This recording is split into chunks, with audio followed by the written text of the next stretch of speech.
everyone, I'm Blanche and welcome to Feast in the Middle East, and I'm in Mideast Market, which is in San Bruno, California.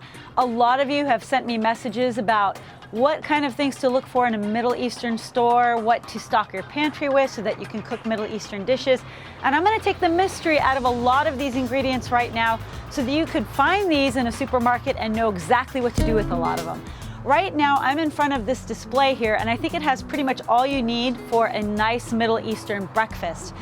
Middle Eastern breakfasts are very different from Western breakfasts in that there's a lot of vegetables that are pickled or soaked in oil. For instance, olives. Now these olives here, we have black olives like Kalamata olives, and we have Palestinian green cracked olives. These are central to any breakfast plate that they'll be put on. And then below that are some other pickled delicacies like this one. This is Lebanese style turnips. These are hugely popular. I love the taste of these. Don't be put off by the pink color. They're really delicious. And then if you go down, these are breads typically served at breakfast time. This is the sesame bread or ka'ak, which is delicious with falafel, or you could just eat it plain with eggs. You'll take pieces of this and you could dip it with the eggs and eat it. Or you've seen another video of mine where I made menaish. Well, if you want to know what it tastes like before you even attempt to make it, they sell them ready-made right here. And this one's a really nice fluffy stack of menaish bread. So when you add eggs and hummus to these items, you've got all that you need for a Middle Eastern breakfast. Also, these look funny. These are called Lebanon Balls. So if you remember in another episode of mine, I did a Lebanon cheesecake. It's basically kefir cheese. Well, this has been strained, rolled, and preserved in olive oil. So you could take a ball and spread it over some bread, and it's delicious. It's kind of like cream cheese, but a lot more tart and light tasting. It also has beneficial probiotics because it's kefir cheese. What's great about these Middle Eastern markets is they're really a one-stop shopping kind of place. I mean, you can find everything you need to stock up your pantry and create delicious dishes at home that are just like the ones in Middle Eastern countries. Let's start with this one. You might remember I did an episode on mafdoul, which is a kind of a couscous soup with chicken that I grew up on as a child. This is the best brand available. If you find this brand, make sure you buy it. This is called Abu Aita brand. You don't need to know that. If you just remember what this looks like in your head, just buy it. There are only 2 ingredients. These are hand-rolled, handmade. It's hard winter wheat flour and water. That's it. And they make delicious soups and stews. Now, if you want a variation and want to experiment, they also have couscous Maghrabiya. Maghrabiya means it's from Morocco. And these are larger and they can absorb a lot more liquid and they're tasty. They've got kind of a chewier texture. If you want to experiment, I highly recommend to try the Maghrabiya style and change it up a little bit. Frika is a green wheat. I use it in soups, I use it in pilafs. It's super high in fiber and iron. I think it's a superfood personally. If you can find frika in your neighborhood, great. They even sell these in mass supermarkets now, like Costco. Whole Foods probably has this, but Middle Eastern markets have great ones that are pretty much shipped from the source if you want to try that really authentic flavor. What I really love about the spice section of these types of supermarkets is they take the guesswork out for a lot of beginning cooks. So let's say you haven't cooked anything before and you're kind of timid about using spices. They have things all set up for you, so you don't really need to do a lot of guesswork. For example, here's kifta kebab spice. You add this spice to ground meats like chicken and meat, and you can turn them into kifta. There's also shawarma spices. So I did do a shawarma episode where I showed you the spice mix, but if you don't have much time, you can add this and marinate your meats in it along with some olive oil and some lemon juice, and you'll have instant shawarma. It's really easy. But the most important spices in the Middle Eastern kitchen are cinnamon sticks, which you can see here.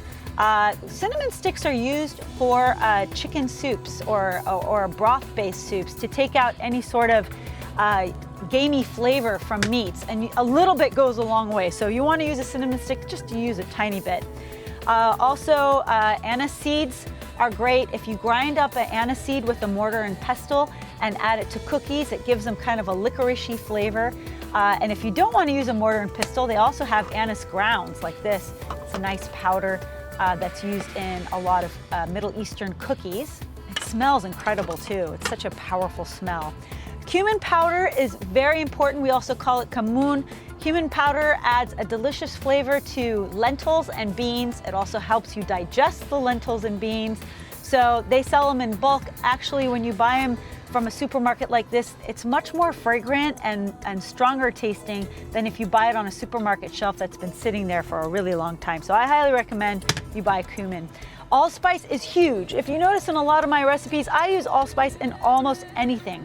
They also sell the allspice berries, which you can use in broths, but this is huge. Like I'm gonna probably buy a pound of this and use it within the next month or two, because I just love allspice. In this aisle, you see what I call, when we were kids, Lorraine and Isa, do you remember squeaky cheese? Squeaky cheese. This is actually an Armenian cheese. It's really delicious. It's kind of a braided cheese and it has caraway seeds in it. It's really delicious to chop up in salads or as a side to some eggs and bread for breakfast. It's just a different kind of cheese. I highly recommend you experiment and try. And here are a couple of other cheeses I want you to be aware of. Bulgarian Feta and Halloumi cheese. Let's start with Bulgarian Feta. Now, Bulgarian Feta is a really good quality Feta. If you can find this kind of feta cheese, go for it. Now, Halloumi cheese is also delicious too. It's a very sturdy cheese that you can cut up and fry in a pan. It's kind of like the cheese that the Greeks use. I think they call it saganaki cheese. Forgive me, Greeks, if I get that wrong. But it's a very popular cheese and it can withstand high heat. Now, let me tell you what brings me like super memories as a kid is, believe it or not, my family would go through one of these maybe every 2 weeks. It's called Kissel Blanco, which means white cheese in Spanish. It's kind of a Mexican farmer's cheese. What do we use this for? Aside from eating it with watermelon and grapes, which is really good with this kind of cheese, this is the kind of cheese we use in sweets like kanafa or matabbak. We take this cheese, we soak it overnight to take out all the salt, and then we grind it in a food processor until it has a sort of cottage cheese consistency. When it melts, it's nice and smooth. Pour some sugar syrup over this, put buttery pastry dough over this. It's heaven. In the freezer section, we have two items that are very important in Middle Eastern desserts. One is Qaddafi dough. This is what you use in kanafa. It's basically shredded phyllo. Now, when you add butter to this puppy, it is incredible. It's phenomenal. It's crunchy, it's buttery, and you can use it to do other creative things, like they created a nest here where they put custard or fruits in there, but it's really important for kanafa. You cannot do kanafa without this kind of dough. And they also have phyllo dough. Phyllo dough is hugely important in both savory and sweet items. I use this for baklava, or matabbak. You can look at my matabbak video and see how I made a sweet using this and sweet cheese with sugar syrup on it. It's fantastic. Okay, now over on this side, we have so many more goodies. Let's take a look at za'atar. Za'atar is a delicious spice that's made up of thyme and sumac and sesame seeds. And as you can see here, we have some from all over. We have some from Lebanon, we have some from Palestine. You can experiment and decide which one you like the best. There's even one with Aleppo peppers inside. This might be, oh, it's made in Lebanon. So they experiment with different varieties of them. The way we eat it is in the morning, you take some za'atar and you put a little cup of olive oil next to it with some pita bread, and what people do is they dip it in the olive oil, then dip it in the za'atar, and then eat it. It's that simple. It comes in bulk like this as well.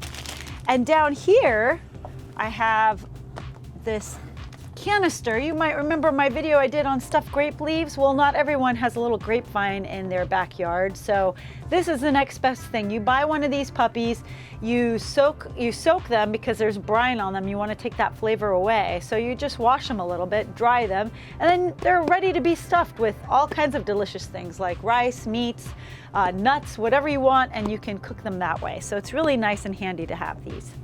Also, if you remember the Mahmud cookies that we made for Easter, now this takes a lot of prep work out for you. If you don't want to take the pits out of the dates, put it in the food processor and make it into a paste, this paste comes in handy. It's already soft and it's ready to roll. A lot of people were asking me, what does rose flour water, what's the best kind?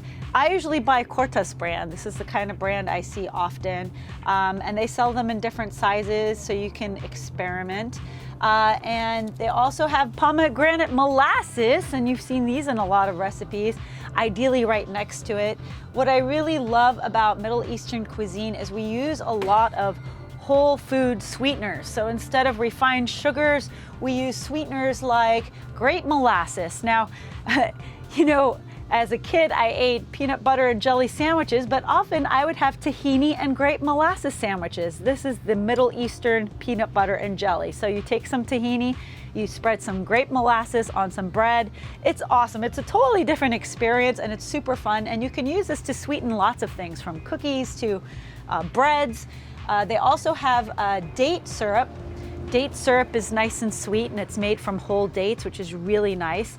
And it doesn't raise your glycemic index as much as a refined sugar. So it's really great to try to experiment with different sweeteners in your food.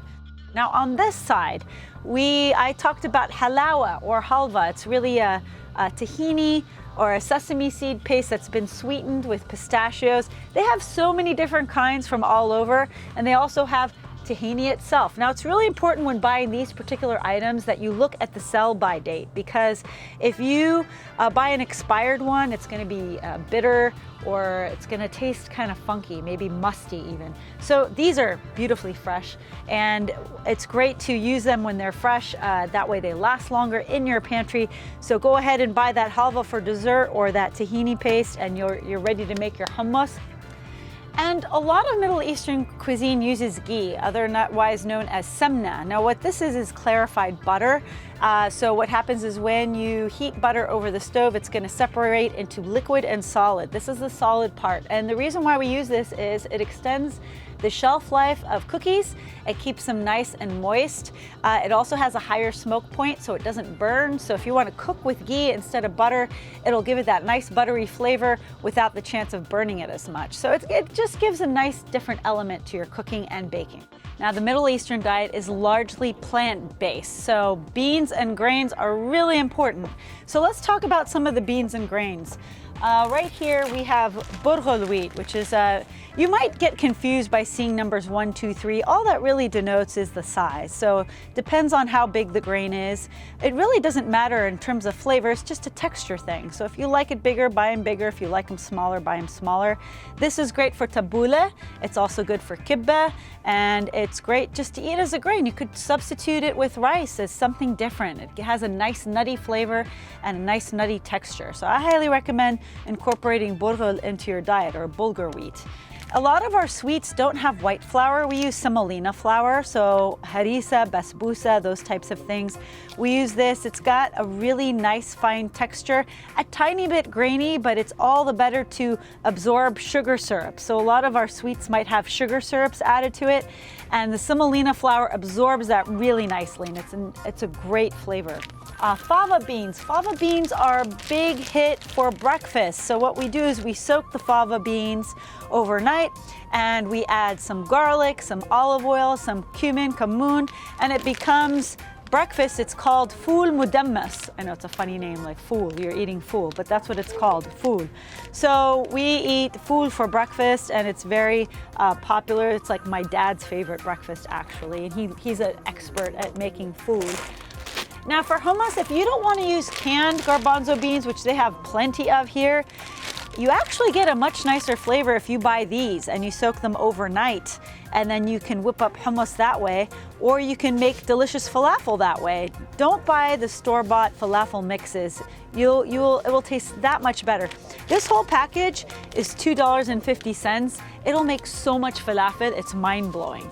A lot of people that watch my mujaddada video, the one that I made with my mom, they ask, what kind of lentils do you use? Well, we use these. These are whole green lentils. They're delicious. They're perfect for mujaddada. They're perfect in soups. They have such great nutrition. Middle Eastern people take their bread very seriously, and here we have 3 different types. We have the flatbread, which is used for like Greek-style gyros, but we also use it as well. This is the type of bread that doesn't open in the middle, so it's great for like miniature pizzas. It's great for musakhan, which is what I showed you in a previous episode. Now, of course, many of you are familiar with pita bread. Pita bread is perfect for sandwiches. It's great for dipping. It's great to make pita chips out of this with some za'atar spice, and you could dip your hummus with it. It's basically a staple of all of our cuisine, so we really can't live without pita bread, and we don't care that it's white flour. We eat it, and we do just fine with it for all these years. So don't be afraid of this pita bread. If you really want to bring it home, this is the real deal right here. This is called Boon bread, which is basically baked in kind of clay type ovens. It's massive and it's super soft. This makes for great pizzas if you want to kind of make a Western spin on this kind of bread. The pinnacle of all Arab cuisine, Middle Eastern cuisine, is olive oil. We love our olive oil. My parents actually go through several bottles of these a year. We love it because it's the least processed oil. Just make sure you look at the sell-by date and make sure it's fresh, because it's sort of like a fruit juice. You want to make sure that it's fresh. And if you want more information on olive oils, I have a link to a blog below that tells you how to select the freshest olive oil. Thank you for joining me. I hope this demystified what you should get at a Middle Eastern market to start your very own feast. Please subscribe to my channel, and you can join me on social media at Instagram at Blanche Media, Twitter Blanche Media, and on Facebook it's called Blanche's Feast in the Middle East. So I hope to interact with all of you. Tell me what you think if you want more videos like this. Until next time, sahteen and ma'a salama.